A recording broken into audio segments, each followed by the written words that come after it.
Oi, pessoal, eu sou o Murilo Comério e esse é o segundo podcast Caput Descomplica, o podcast oficial do Caput Cursos, em parceria com a editora Lumen Juris. No primeiro podcast, nós tratamos a respeito da dúvida de muitos examinandos sobre como escolher a área da segunda fase da OAB.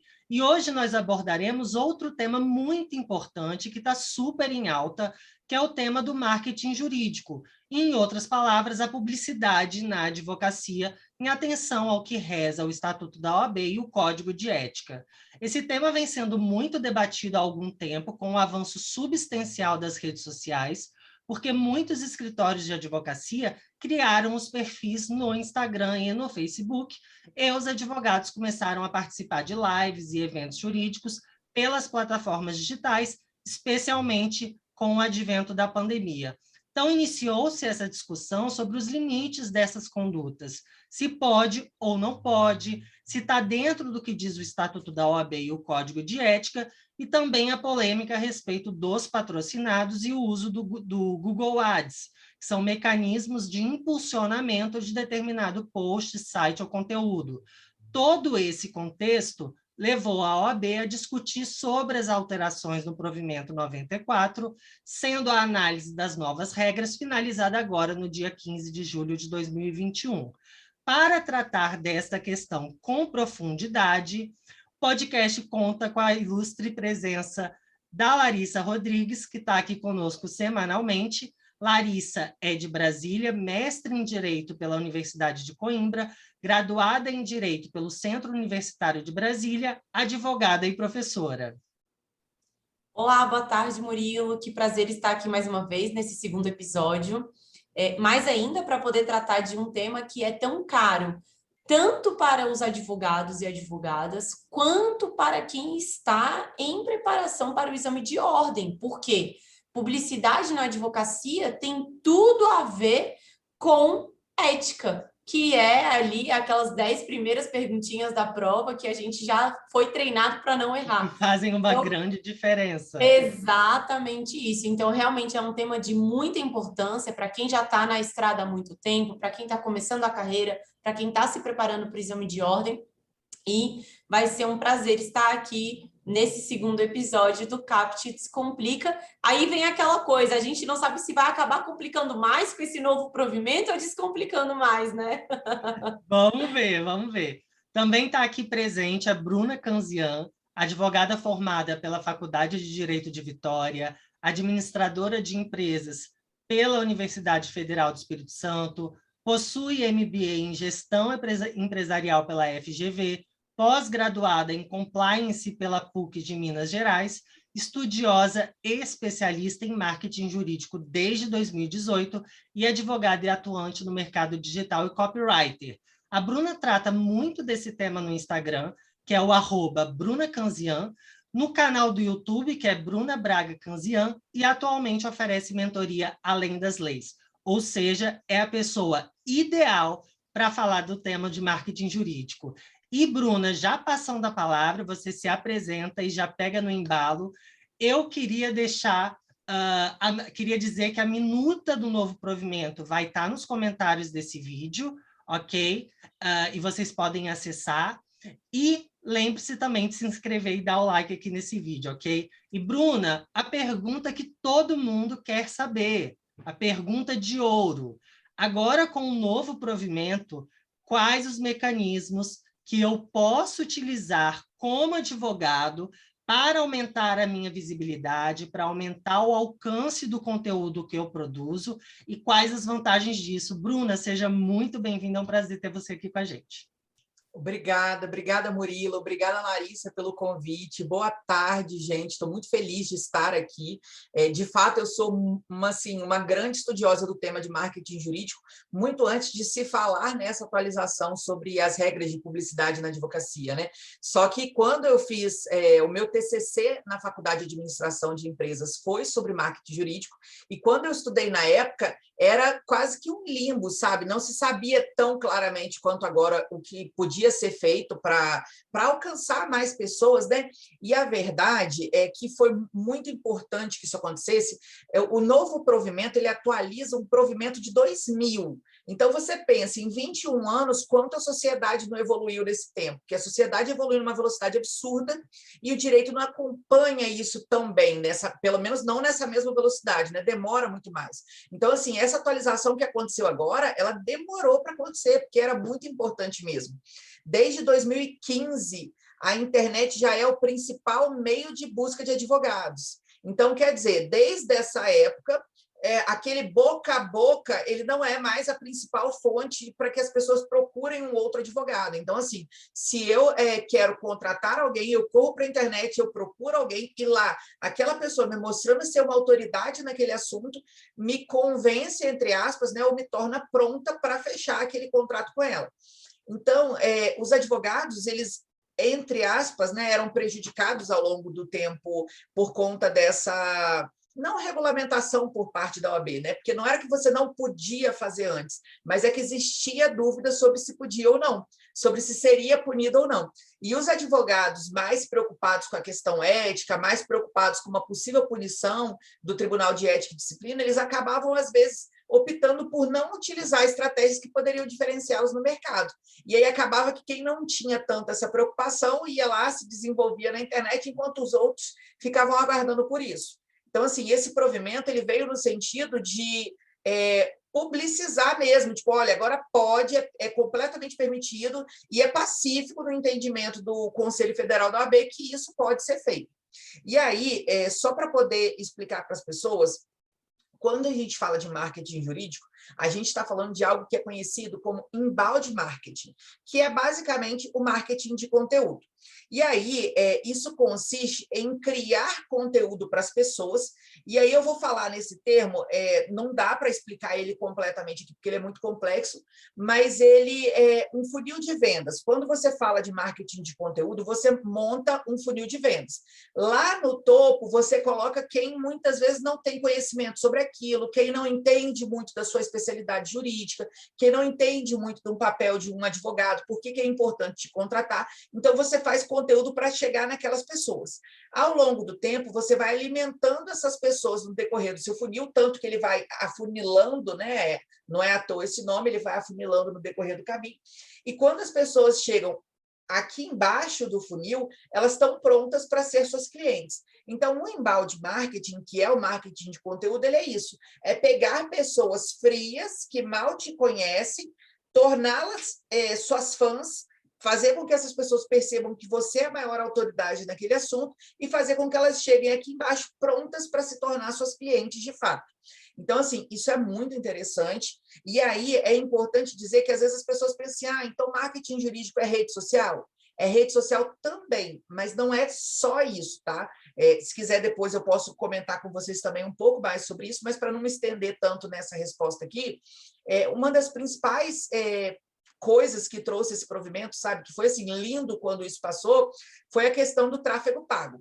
E aí você tem 3 tipos de forma de divulgação. Esse funil de vendas, eu estou falando do inbound marketing, que é o marketing de conteúdo. Quando eu falo de tráfego pago, hoje, sem a menor sombra de dúvidas, ele é o meio mais rápido de você chegar a um potencial cliente. Porque, por exemplo, se eu sou uma advogada de direito de família, e eu não sou, mas se eu trabalho com divórcio, por exemplo, eu posso colocar o tráfego pago, os meus anúncios direcionados para chegarem para pessoas que estão procurando, que estão passando pelo processo de divórcio, que estão pesquisando alguma coisa sobre aquilo.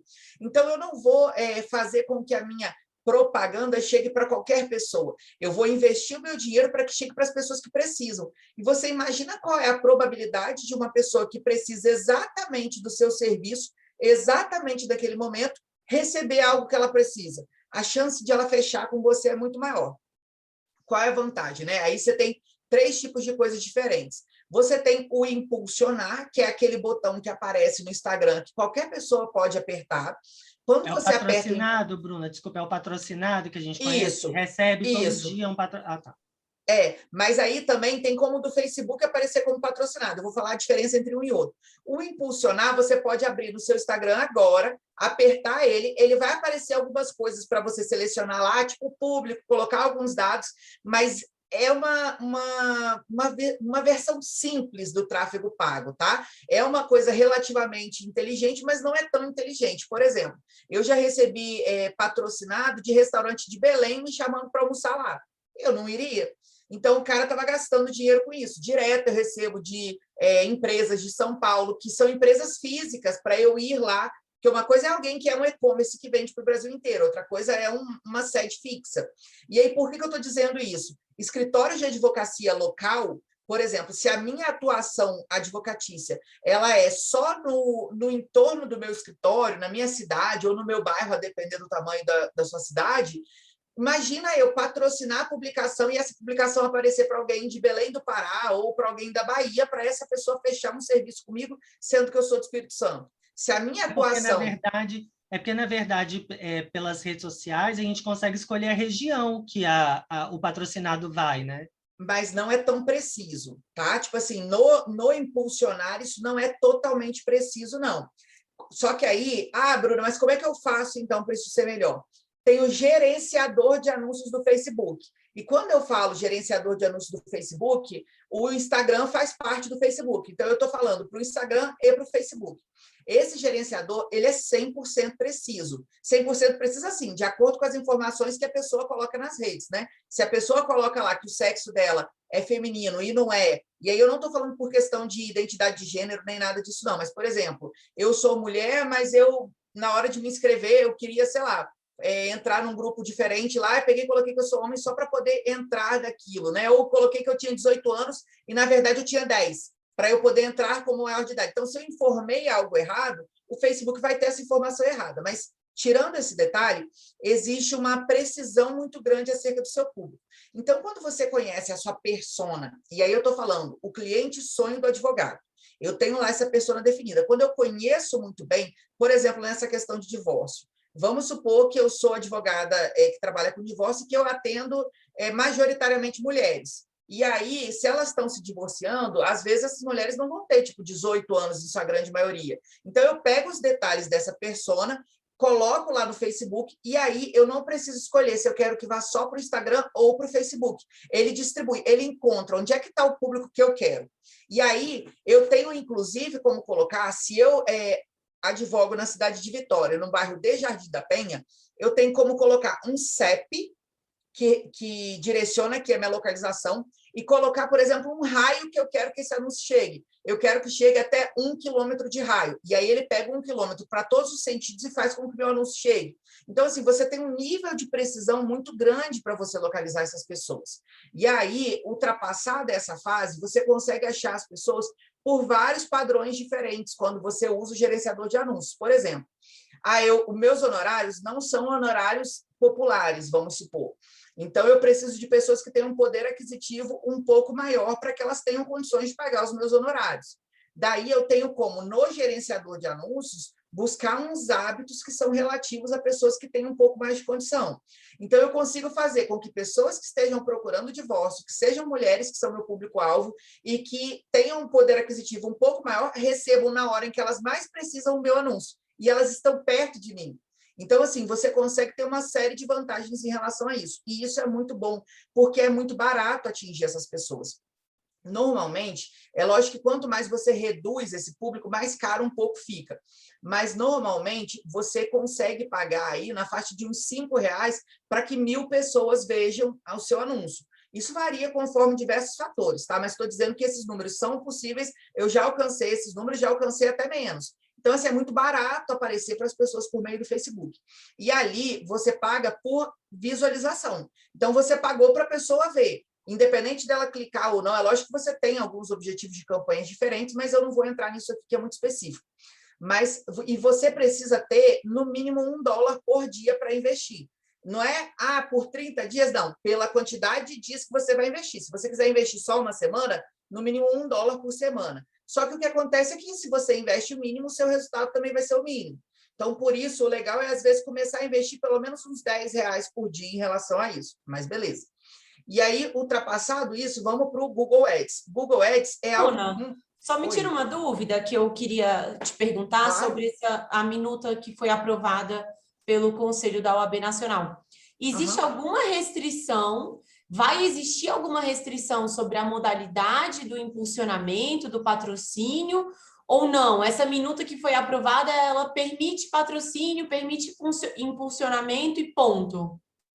Existe restrição, por exemplo, eu não posso fazer tráfego pago no YouTube, porque isso é uma restrição do Código de Ética. Mas, porque, na verdade, eu não sei exatamente a fundamentação deles, eu sei que não pode, mas me parece que é algo como, por exemplo, se eu estou no YouTube, muitas vezes eu estou lá para um vídeo de entretenimento, alguma coisa assim. Só que para mim isso não faz muito sentido, porque quando você está no Facebook, normalmente você também está por entretenimento ali. Mas eu sei que nessas plataformas, por exemplo, de YouTube, não pode fazer tráfego pago. Mas Facebook, Instagram, Google, e aí quando eu falo em Google, eu falo também no YouTube, só que aí não pode, né, mandar para o YouTube, só que eu também falo para os sites parceiros do Google.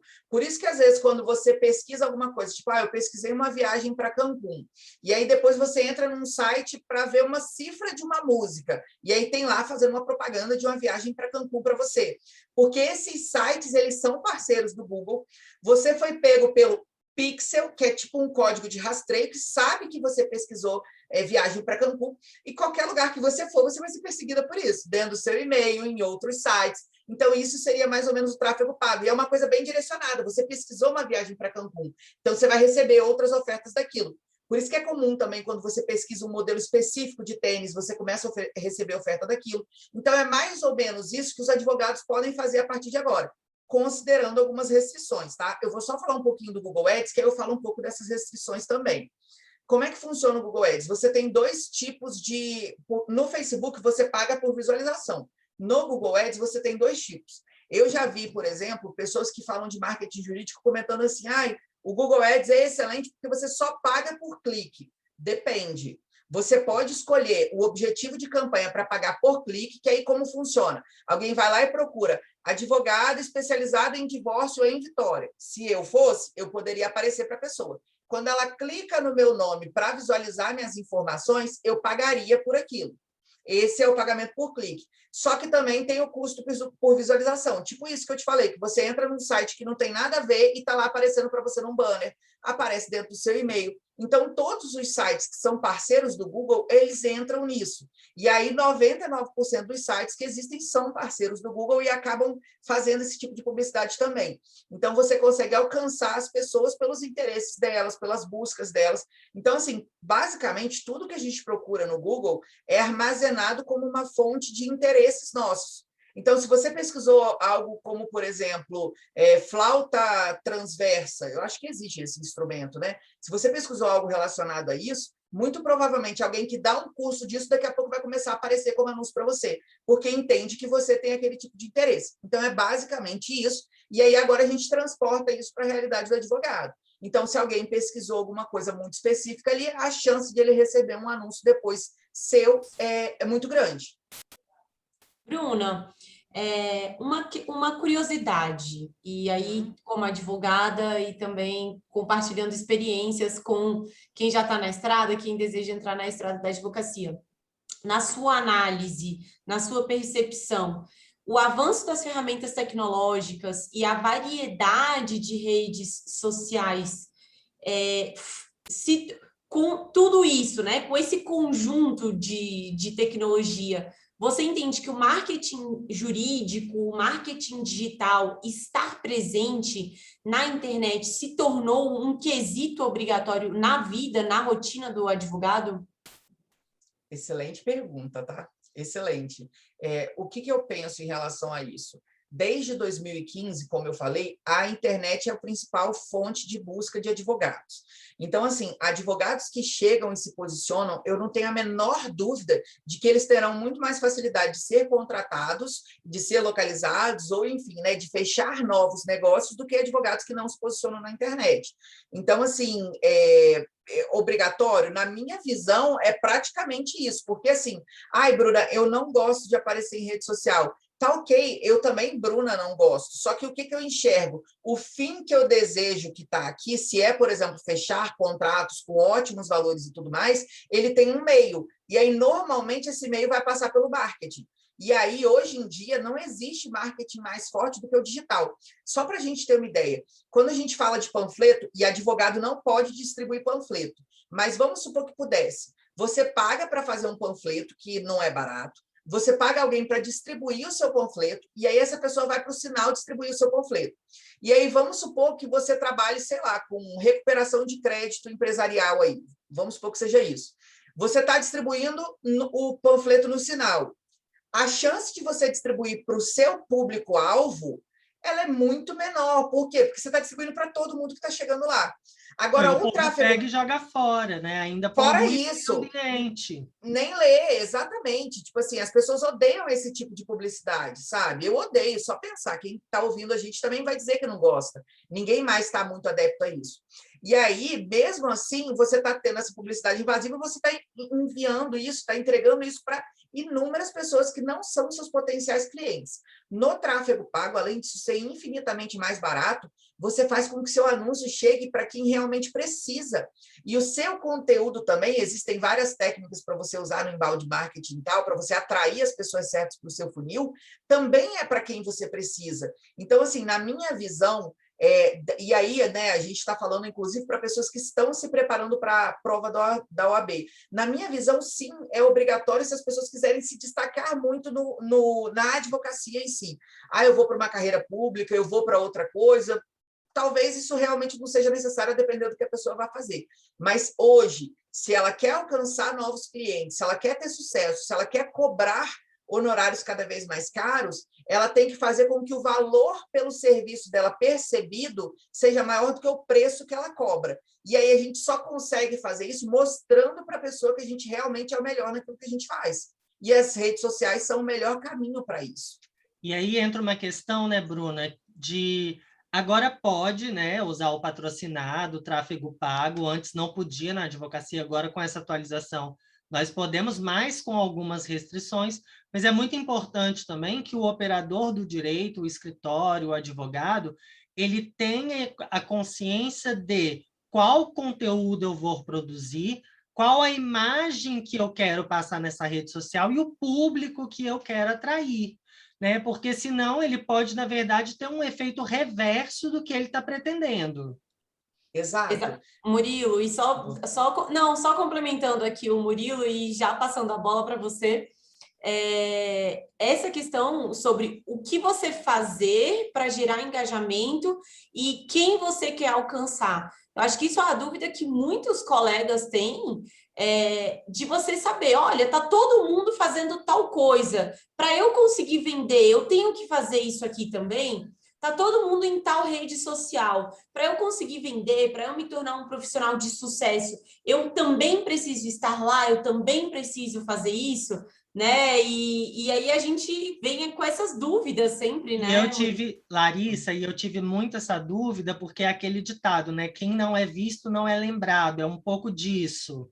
Então, assim, essa dúvida também paira na minha cabeça, porque a gente tem, de um lado, a vontade de ser discreto cada vez mais nas redes sociais, né? E, do outro lado, essa necessidade da gente ter que acompanhar o avanço tecnológico, assim como a gente teve que acompanhar o avanço do processo judicial eletrônico, dos smartphones, do WhatsApp, fazer atendimento pelo WhatsApp. Então, assim, a gente tem que o tempo todo se reinventar. Mas o que eu considero mais importante é a imagem, o conteúdo que você quer produzir na internet. Mas lembrando que, sobre as restrições, é exatamente o conteúdo que é uma restrição, né, Bruna? Sim. Porque você não pode patrocinar qualquer coisa. Você pode patrocinar o que está dentro do Estatuto da OAB e do Código de Ética. Não pode postar qualquer coisa, como, por exemplo, captando clientes, né? Venha para o meu escritório. Não, isso não pode, né? Então, tem ali alguns limites também que a gente tem que tomar cuidado. Exato. Até em relação a isso que vocês estão falando, isso é muito interessante, porque, por exemplo, independente do que a OAB aprove em qualquer momento, ela nunca vai aprovar a mercantilização da advocacia. Isso não é uma loja de vender roupa, ou de vender sapato, ou de vender uma bolsa. A gente não está aqui para competir por cliente, igual uma feira, que às vezes você fala, não, mas o meu tomate está mais barato do que o tomate do meu vizinho. Então, de forma nenhuma, a gente pode banalizar esse tipo de comportamento, porque eu acho que seria essa a palavra. Então, assim, tanto quando a gente fala de inbound marketing, que é a questão da criação do conteúdo, quanto quando a gente fala da questão do tráfego pago, que é a questão da distribuição desse conteúdo, você nunca vai poder fazer algo que fira esses preceitos da OAB. É muito importante ler o provimento de cabo a rabo, né, como diriam por aí, mas totalmente. Só que, assim, coisas importantes, por exemplo, eu não posso jamais me taxar como a melhor advogada, porque eu estou me adjetivando, me colocando numa condição que não cabe a mim dizer que sou eu. E aí eu estou dizendo para a pessoa que ela tem que me contratar porque eu sou a melhor, mas não é assim que tem que ser. Isso Na seria como se... verdade, Bruna, no provimento tem até um artigo falando que você não pode fazer propaganda da sua estrutura física, por exemplo. Não, não pode. Ou, por exemplo, aqueles advogados que falam assim, a advocacia é milionária, a advocacia no carrão, que fica, às vezes, tentando ostentar, porque você quer mostrar que você é o melhor, porque você ostenta. Uma coisa é se você posta uma foto no seu carro de uma forma natural. Outra coisa é se você quer dizer que você é o melhor de todos, porque você tem um carro de R$1 milhão, vamos supor. Isso aí também não pode. Falar sobre a estrutura física do seu escritório, no sentido também de dizer que é um escritório fantástico, um escritório muito renomado na cidade, tal, tudo isso não pode. Falar sobre descontos, condição especial, pacote ou consulta grátis, Deus me livre, também não pode. Então, por exemplo, Bruna, então eu não posso responder caixinha de pergunta? Pode. Você não pode dar consultoria jurídica gratuita. Uma coisa é você dizer de uma forma mais aberta, por exemplo, tipo, saiu a lei do superendividamento. O que essa lei fala? Olha, a lei do superendividamento prevê isso e isso. Ou, em alguns casos, isso e isso. Só que se alguém chegar para você, num caso específico, já aconteceu comigo, um rapaz perguntou, tipo, você é advogado? Eu falei, sou. Eu gostaria de tirar uma dúvida com você. Aí eu falei, sim, em que sentido? Não, porque eu tenho um caso assim, assim, assado, eu gostaria que você me respondesse se eu posso ou não posso fazer isso. Eu falei, amigo, você está querendo uma consultoria jurídica. Eu falei, eu não posso fazer isso. Eu falei, primeiro, porque eu nem atuo nessa área. Eu falei, mas segundo, principalmente, porque a OAB proíbe que a gente faça consulta jurídica aqui por rede social.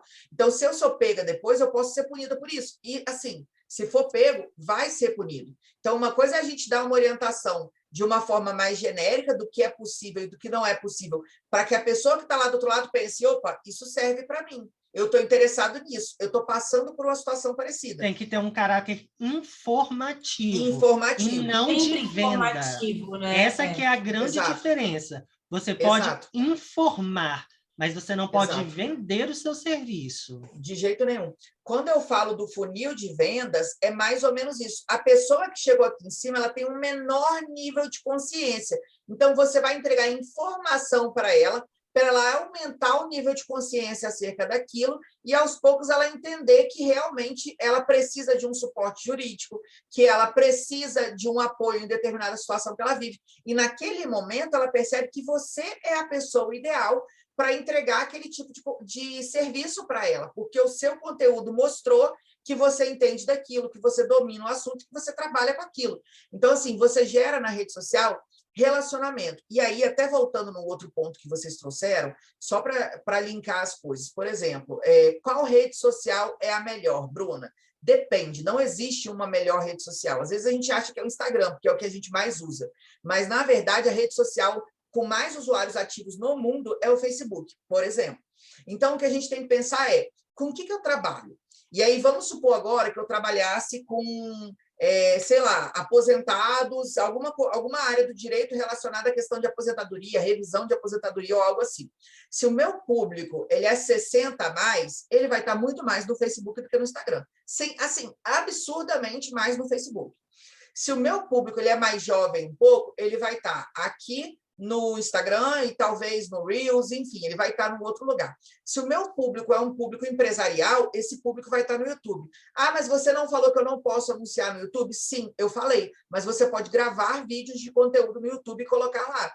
Porque, a depender do seu tipo de público, seja esse conteúdo que ele queira. O que você recomenda, Bruna? Primeiro, entender quem são os públicos das redes sociais. Primeiro, entender quem é o seu público. Depois, entender quem são os públicos das redes sociais para ver se faz sentido estar presente em todos, mas, na dúvida, esteja presente nos multicanais. A rede social existe aí para ela poder ajudar a gente nisso. Só que tome cuidado com a seguinte coisa. Número de seguidor não é nem de longe número de cliente. Então, e aí, assim, vocês me desculpem se isso pode parecer, às vezes, alguma advertência, alguma coisa nesse sentido, mas não é. Só que, por exemplo, dança no TikTok ou dança no Reels, por exemplo. Não estou me posicionando nem contra nem a favor, cada um vai se posicionar do jeito que quer, enfim, né? E aí depende também da OAB entender se aquilo está ferindo ou não a ética, né? Mas vamos lá. Às vezes você vai fazer uma dancinha e vai atrair um monte de seguidor com aquilo. Será que você atraiu futuro cliente? Será que é porque, por exemplo, se eu tenho um empresário que está querendo fazer uma revisional de alguma coisa comigo, ou se eu estou querendo um cara que é de um público muito específico, uma pessoa mais séria, mais concentrada, um CEO de uma empresa, se eu quero esse cara como meu cliente, a partir do momento em que eu faço uma dancinha no TikTok, é esse cara que vem? Então, assim, você tem que ver como é que você vai fazer para se conectar com o seu público.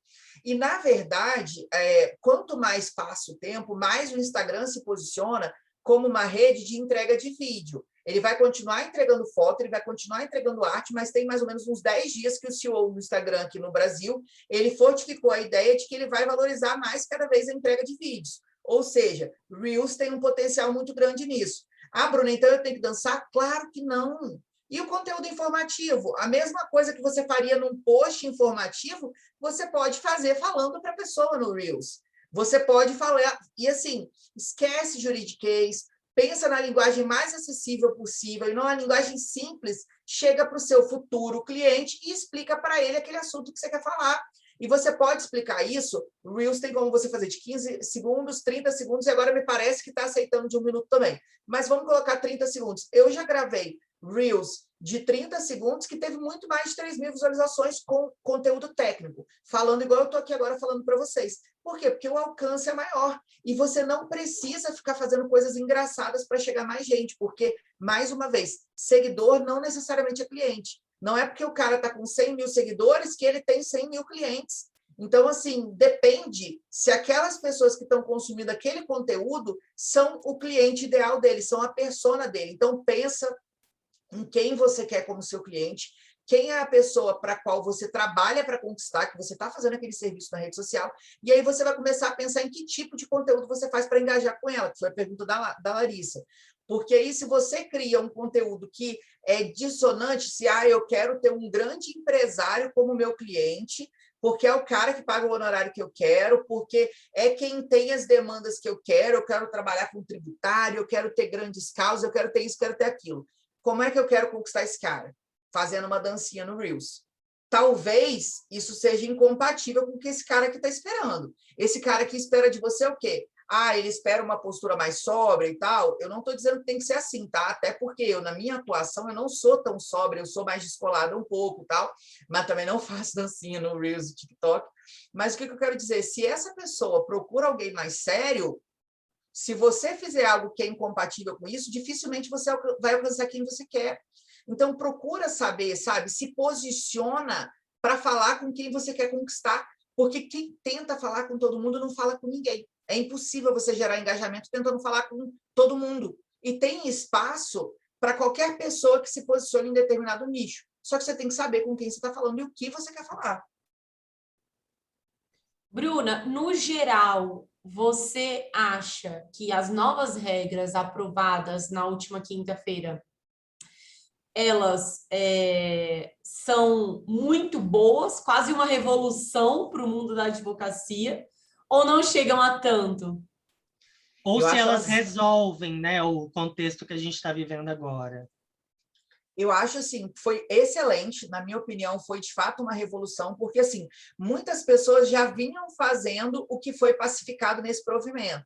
O que acontece é, muitas pessoas vinham fazendo, mas aí tinha dúvida do que podia ser feito, tinha dúvida de como podia ser feito, até que possa isso. Igual, por exemplo, a própria questão do tráfego pago, ele nunca tinha sido negado pelo Conselho Federal da OAB.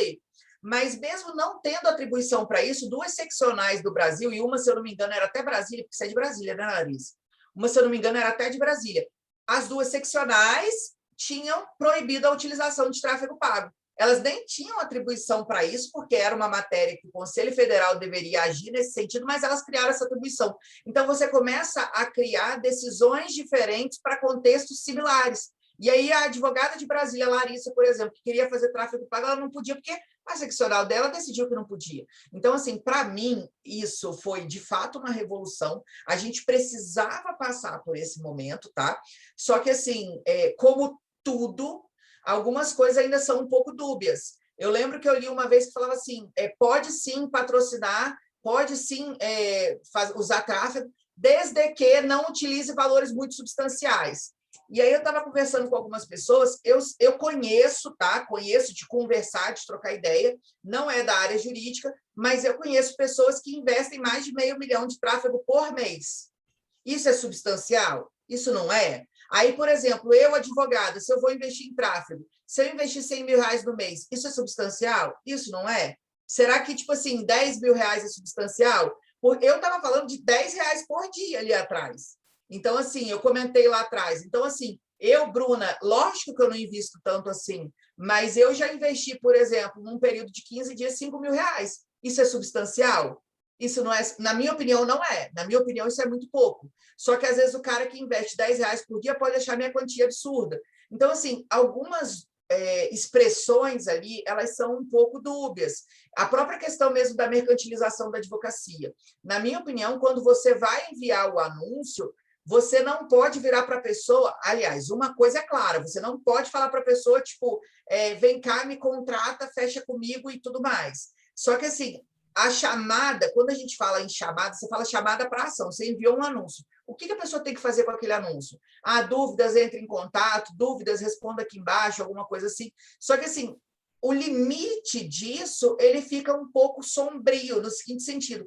O que está excedendo um pouco o que a OAB colocou? O que está dentro daquilo? Então, assim, na dúvida, eu acho que sempre o mais seguro é pecar pela falta do que pecar pelo excesso. Então, se está na dúvida, coloca algo mais singelo um pouco, não vamos ser tão incisivo, porque a gente não sabe qual vai ser a decisão depois, né? Como é que isso vai se pacificar. Mas eu acredito que no decorrer do tempo, quando a gente for vendo as coisas acontecerem, as decisões sendo tomadas, isso vai ficar um pouco mais claro no decorrer do caminho.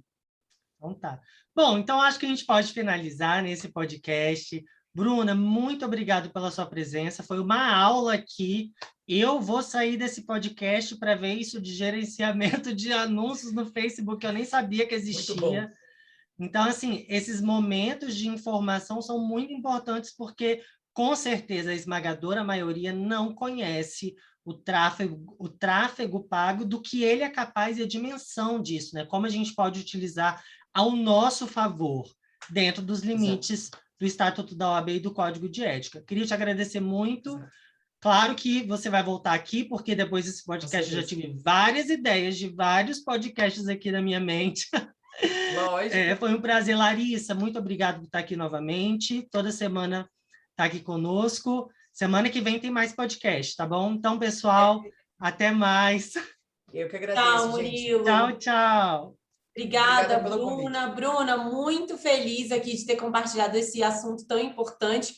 Como eu disse no começo, é importante tanto para quem já está na advocacia, como para as pessoas que estão se preparando para o exame de ordem, né?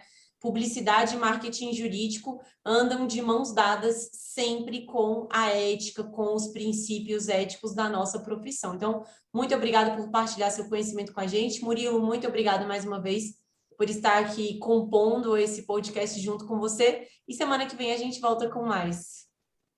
Contem comigo, gente. Obrigada pelo convite, tá? Foi uma honra enorme. E sempre que tiver espaço para a gente discutir sobre esse ou outros assuntos afins também, contem comigo. O espaço está aberto, o tema é muito interessante. Então, tá, pessoal. Obrigado, tchau.